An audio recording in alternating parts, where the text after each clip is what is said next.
Mon ami, prends un instant, respire. Devant toi se dresse une montagne de peur, de maladie, de dette, de solitude. Elle est si haute qu'elle te cache la lumière du jour et te murmure à l'oreille que tu es seul, que c'est impossible, que tu devrais abandonner. Mais aujourd'hui, je veux que tu ignores le grondement de cette montagne pour écouter une promesse.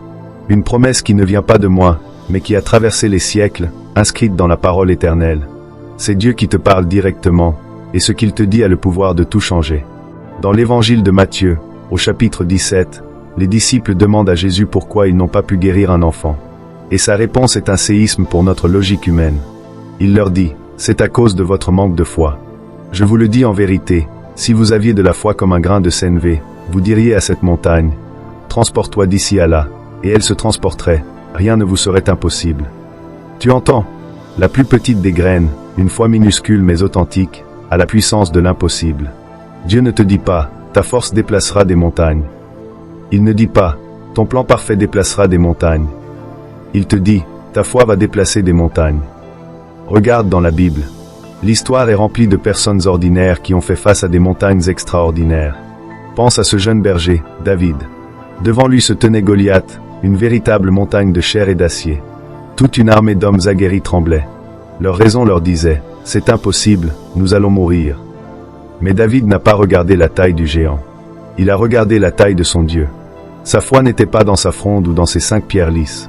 Sa foi était dans le nom au-dessus de tous les noms. Il a dit à Goliath, tu marches contre moi avec l'épée, la lance et le javelot. Et moi, je marche contre toi au nom de l'Éternel des armées. Comme il est écrit dans le premier livre de Samuel, au chapitre 17, verset 45. Et ce jour-là, la montagne est tombée. Quelle est ta montagne aujourd'hui? Est-elle plus grande que le Goliath de David? La question n'est pas la taille de ton géant, mais le nom que tu invoques face à lui. Pense aux enfants d'Israël devant Jéricho. Leur montagne était une forteresse, des murs si épais et si hauts qu'ils semblaient imprenables. Quelle fut la stratégie de Dieu? Pas des béliers, pas des catapultes. Non.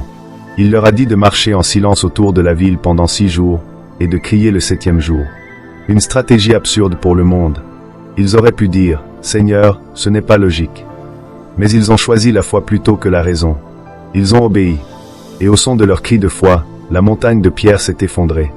Parfois, Dieu te demandera de faire un pas qui semble illogique. De pardonner quand ta chair veut la vengeance. De donner quand tes finances sont au plus bas. De te reposer quand le monde te dit de t'agiter. La foi, c'est obéir à sa direction même quand la stratégie semble folle.